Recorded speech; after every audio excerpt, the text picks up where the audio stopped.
if you think about what is happening globally, for you to run an efficient grid system, you need to be able to adopt technology. So let's take Abuja Disco, for example, that is present in the FCT, Nasarawa, Kogi, and Niger Hmm. states. You do not have the manpower to go monitoring and managing Yeah. your distribution network Hmm. across all of these states. And the only solution is for you to think about how you can deploy the use of advanced technology to be able to do that.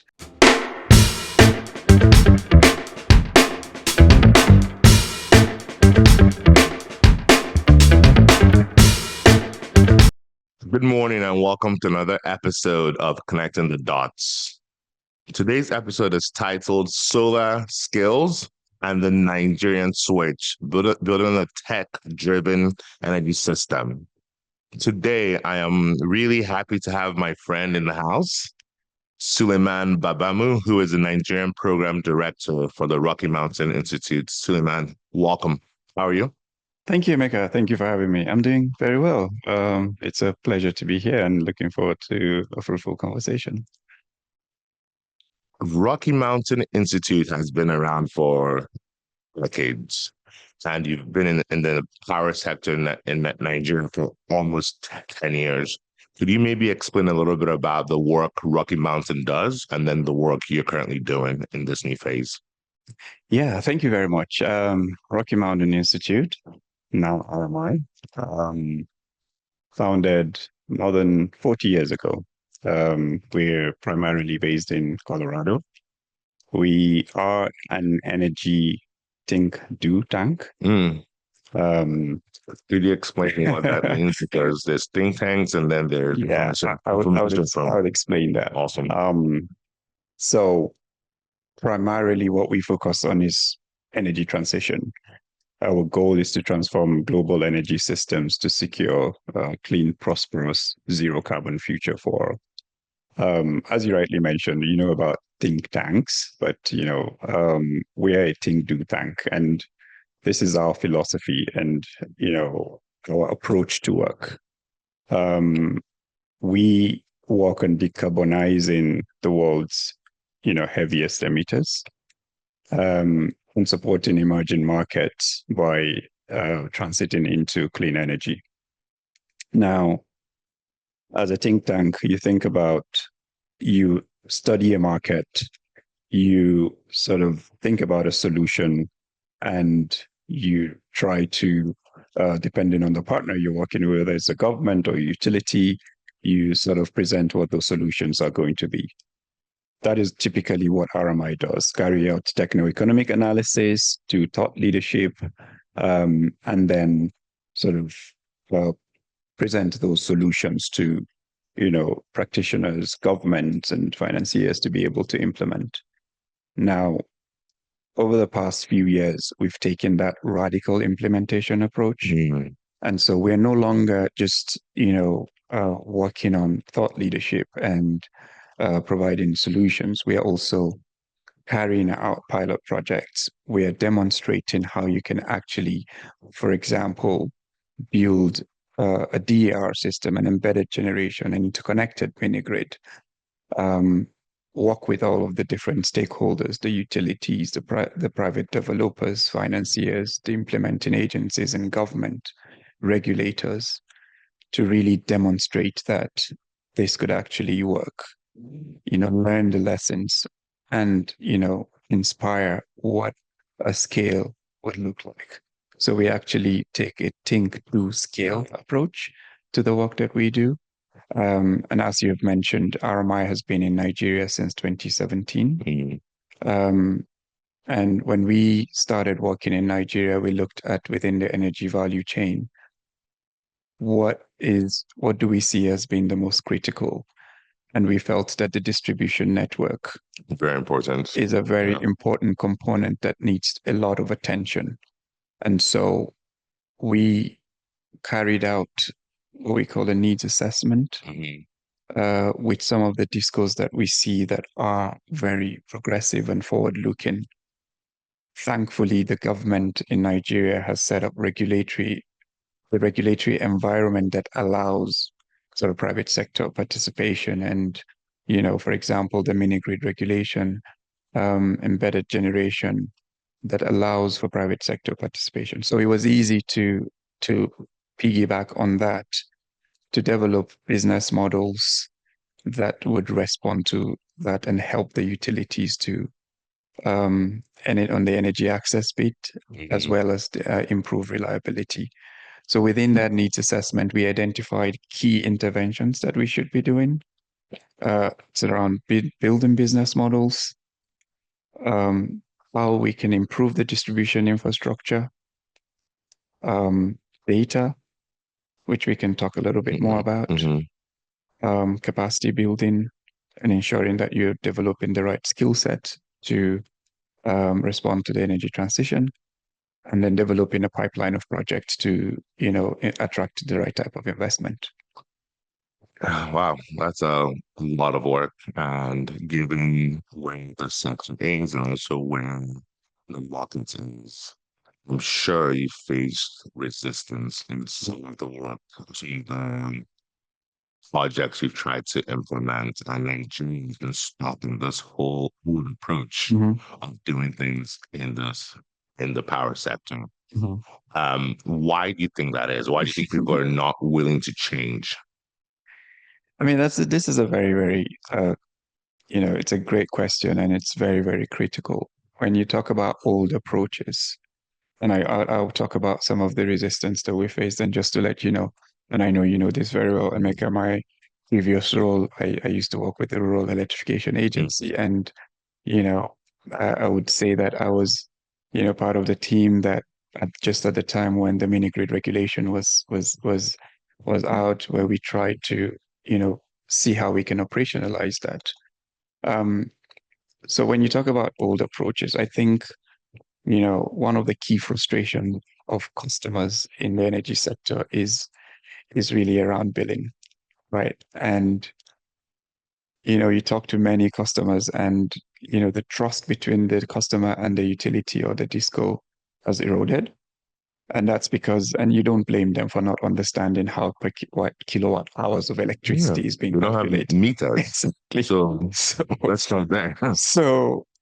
it's mostly a lot of estimated billing, and it will surprise you if you speak to many customers, they tell you that maybe for 3 weeks in a month there's been no power, and for just 1 week the power comes and the bill is exactly what it was the last month, and And it'll be the week when the bill comes and the we'll have bill power. comes and they don't have power. So, you know, what a new approach should look like is really to be centered around accuracy, technology, and customer engagement.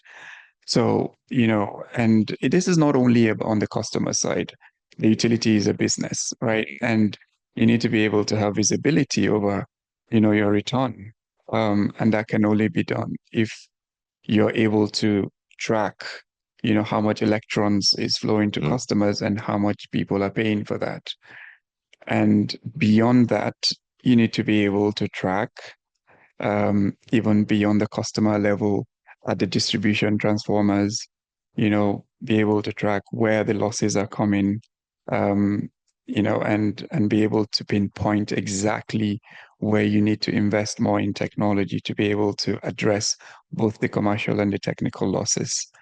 I think in terms of um, when you talk about like the resistance, a lot of the discos initially saw these business models or these regulations as bringing a private sector that is taking over their customer.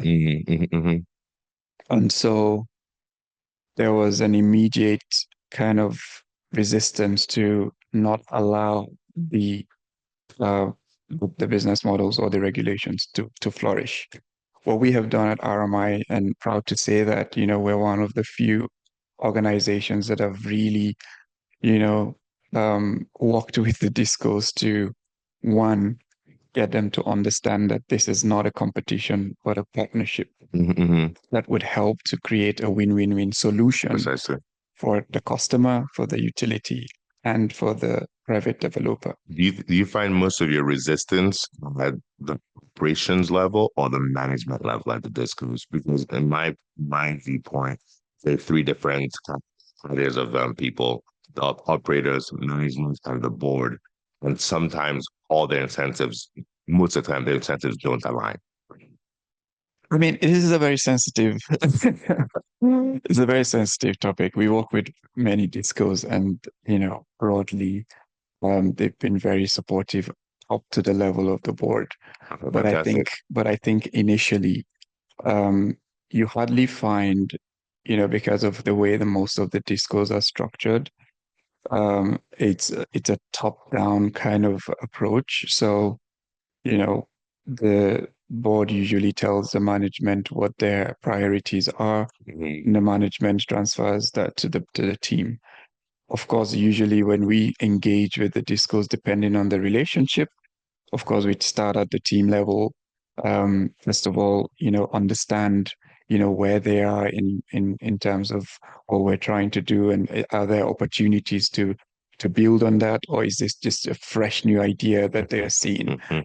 Now, it becomes more challenging if, for example, you what is most challenging, Emeka, is not necessarily about getting the disco buy-in, but around the change in management over time. It takes a long time to actually get to a place where you agree to start to get a pipeline of projects and to implement them. But when a new set of management comes in, then the reset button is pressed, and then you have to now go over from the beginning, and they come with their set of priorities. They want to understand what you're trying to do. Um, Perhaps they feel like the previous management, maybe don't understand this very well, but eventually, they come up to speed. And so what we have done that helped to manage this situation is with our partners GAP, we embed our team leaders in schools. yes, in the discos. At least three or four of the discos that we have worked with, we embed, team leaders that would help set up and help to move the DR business model within the discos and set up a DR team that allows for knowledge transfer and sustainability. Um, and this model has been very, very successful, and we're trying to also even expand it to as many discos as possible. Now, uh, the work that we have done on the do scale, we have a first wave of projects that we have actually supported alongside some of our, implementing partners, REA, of course, GAP, and the developers. And what this has allowed us to do is to learn as much lessons as possible. Mm. And this is part of the whole lessons that have led to including interconnected mini grids as part of the DARES project. And now RMI is a technical partner on de-risking about 120 interconnected mini grid sites Under the MST. under the minimum subsidy tender of the DRIFT Interesting. project. Wow. And for this project, the discos are allowed to actually share the project, a set of project It's a pipelines. win-win because they remove all these bands C, D, and E, um, I guess, projects to someone else to handle, right? Because the person would generate and do all the work around collections and all of that, right? Absolutely. So that's what it means. And thanks to the regulator as well, that is looking into providing, excuse me, a derogation to allow interconnected mini grids to go over the 1 megawatts threshold, specifically for the DARES project, which, Because that was one of the issues of that's one of the issues in mini terms of grid this.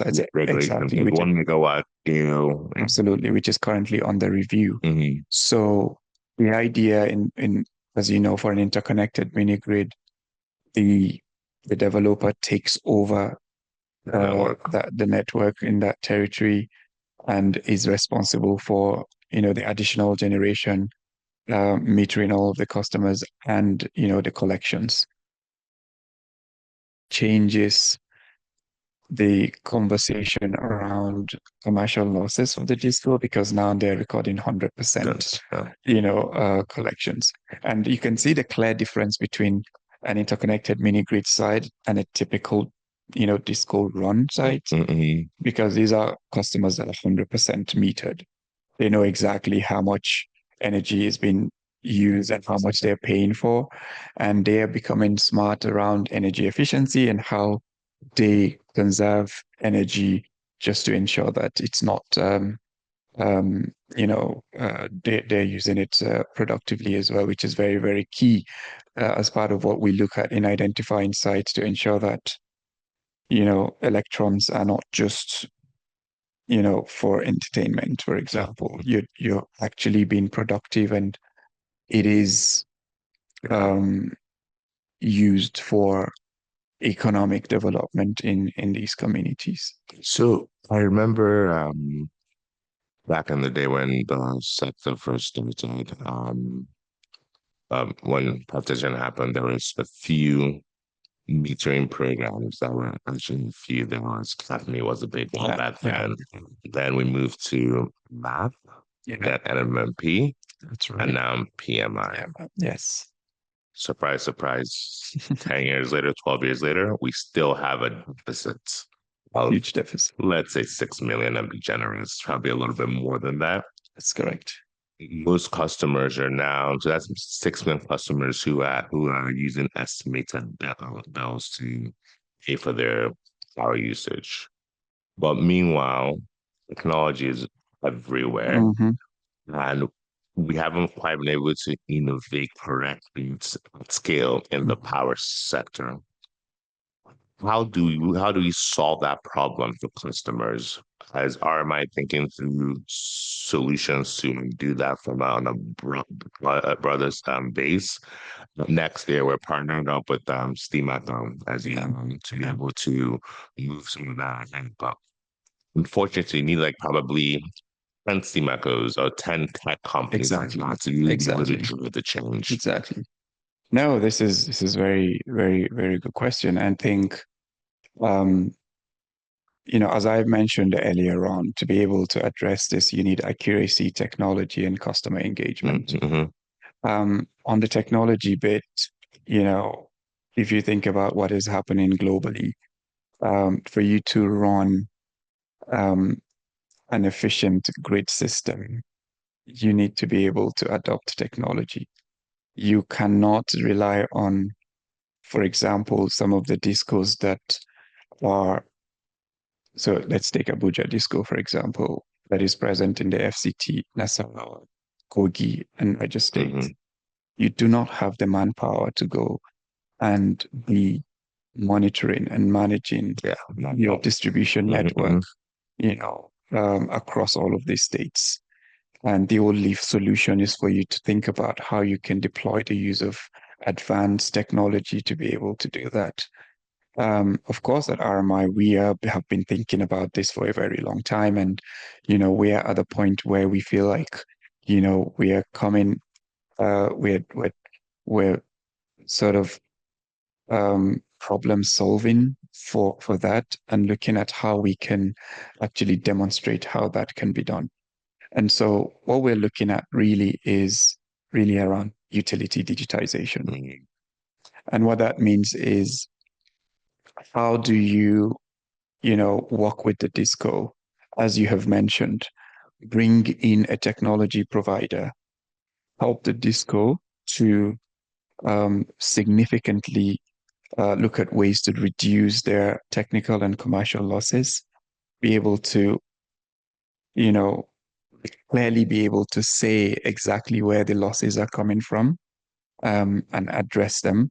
So, and then monitor them, remotely. Mm-hmm. Um, so what we're trying to do right now is to take a feeder, a single feeder of say 120 kilometers, for example, um, where, as you would expect, the quality of power at the end of the feeder would be very, very poor. Oh, yeah. And look at an opportunity where there are also existing, maybe interconnected mini grids or planned mini grids that are coming within that helps with the integration of additional generation to that feeder and to that line, and then create an opportunity where an investor is able to come in and invest in the smart technology, advanced metering infrastructure, control systems that allows the disco to be able to. So once the disco is able to close or reduce their losses and be able to increase their revenue, Mm-hmm. then they're able to pay back because we're assuming that the disco would not be able to do that, Immediately. Yeah. investment into that grid. Mm-hmm. So if you're able to demonstrate that, which we think it's going to work, with the increased generation that is coming from, DER solutions, with the advanced technology that is coming in, you're able to, and thankfully some of these discos like ADC are already investing in, you know, um, you know, uh, uh, advanced dashboards that are monitoring. And I know UK and I have also supported, many discos in, at least collecting customer level data and things like that. Um, so that would help to provide the visibility and in fact inform, because many investors will be asking, I need to have a clear line of sight Visibility. Yeah. You pull up. to, Yeah. yeah, so I don't want to be working with assumptions. You should be able to tell me, give me access to, how much energy is being generated and distributed and how much energy is going to the customers and how much are they paying. And what we want to do with that is to also like really inform the sector. Mm-hmm. Okay, we've done this. This is how you should run an efficient and a modern grid system. How can we replicate that? And this is part of our think, do, scale approach to ensure that, we're not only replicating it within the Abuja disco, for example, if that's the disco we're working with, it's also going to expand to other discos. Mm-hmm. And we can bring in NERC, we can bring in NEMSA Mm-hmm. to ensure that, we have all the right standards and the certification to ensure that that works. I'm laughing because the power sector is probably one of the only sectors in Nigeria that accuracy and transparency are not at the top of Yeah, like the request from customers. yeah. Back in the day, remember 10, 15 years ago, you would make a call, and for the call, you would get how much you've spent. You spent I think it still happens. on this call. Yeah. But most of us have turned that off Yeah, because because you trust you trust the system. that it's going to work. So it's almost like people know what to do, but just because of we people in this haven't quite done it, consumers are still like, wait a minute, my meter is running fast. That's even the advanced challenge. The first challenge is, oh, I have two ACs and I'm barely home and you're charging me 50,000 naira.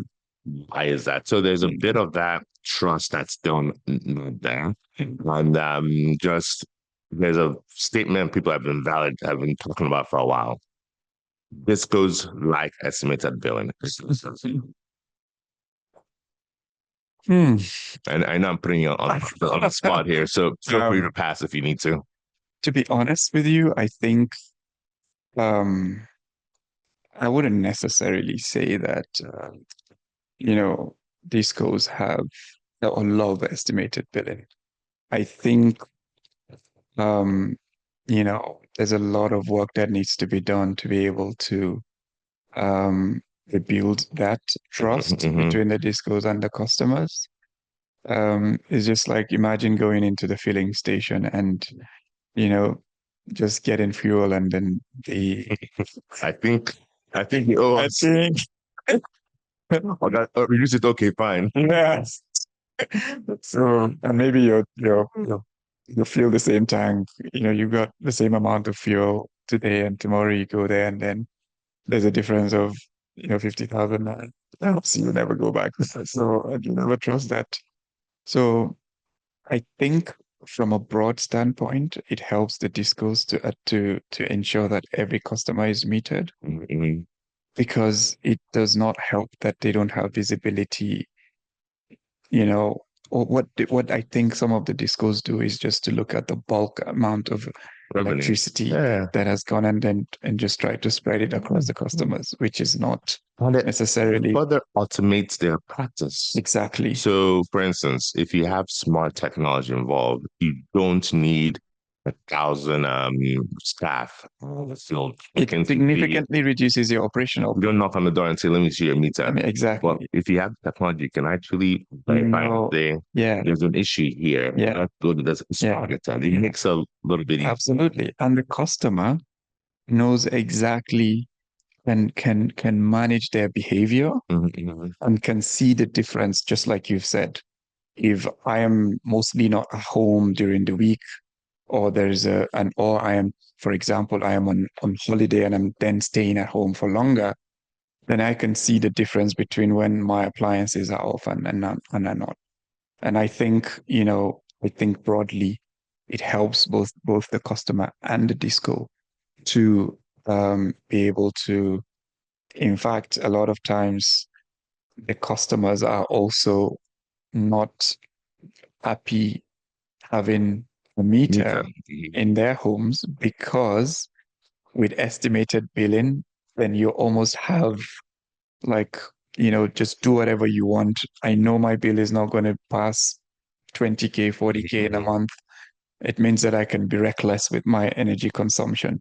And then even if my energy consumption increases or whatever the case is, Emeka, the guy that's going to come and collect my bill is my guy. Is your So we'll Yeah. figure it out. A lot of customers bypass and, all of these behaviors are very, so it's for the, good of every single person, both the customer and the disco to be able to. But I think a lot of awareness need to go into the whole process of, advanced and metering. And also, in fact, the skill set that is required to actually even deploy the meters Mm. in the country is also If very, we, very critical. yeah, if we look at the journey you've traveled from Solar Power Naija to the work of the REA, you seem like you followed the trajectory of saying, let's create the spinning game market on this market on the mini grid side, which is very technology focused. And you've now moved it on to the grid side of the work here with the work you're doing.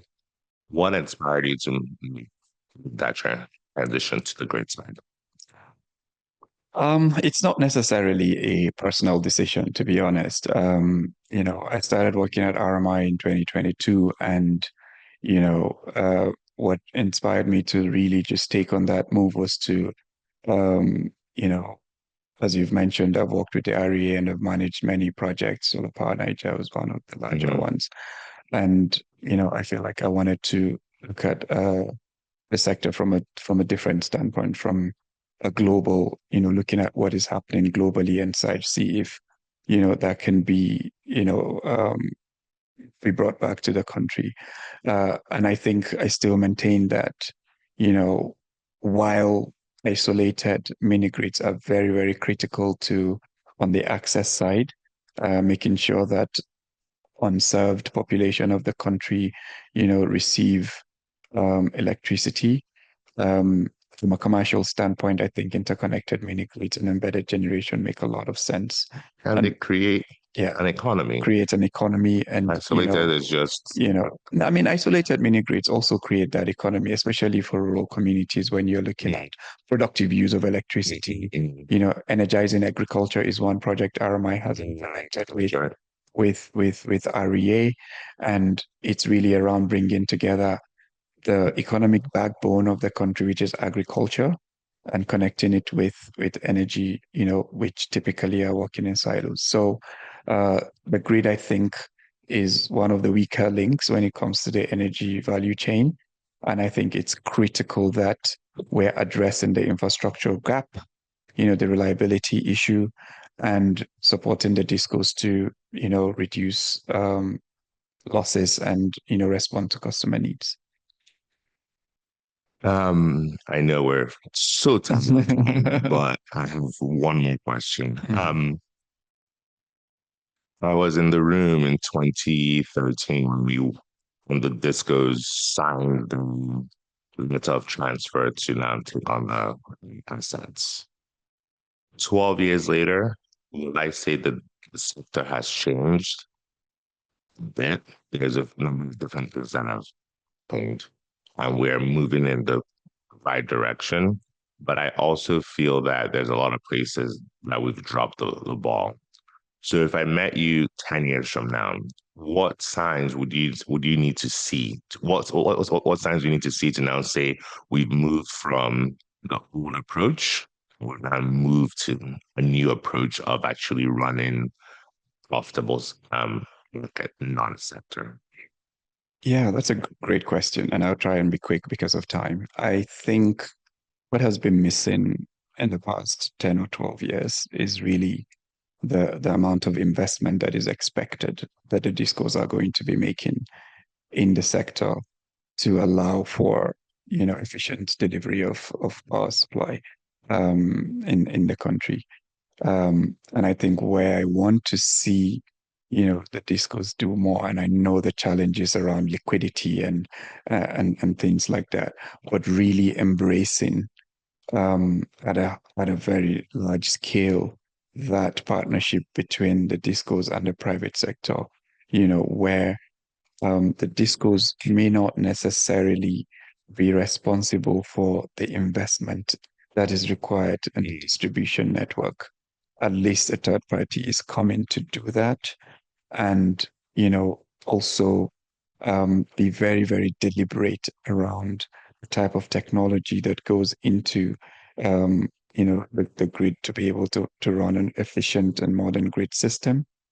And finally, to build the right type of skill set and the workforce that, allows for, that investment and transition to happen seamlessly.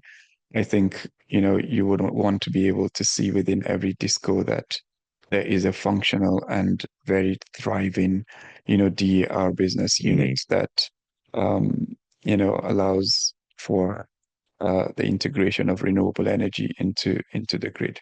It's not the solution. We still need, gas infrastructure to be built to be able to invest to industrialize, but DARs definitely would, because as a last point, depending on what research you're looking at, there's between 20 to 40 gigawatts of diesel petrol generators At least, connected right yeah, now. yeah, So yeah. that tells you the amount of power we're already generating individually. No, and the points you make are quite valid. If we now, there's areas around state markets, all sorts of things that we can get into, and so many more interesting conversations. But I definitely appreciate your time and thank you for coming and connecting the dots, and hope we can keep the conversation going. Thank you so much, Emeka. I really appreciate it. And thank you for having me. Awesome.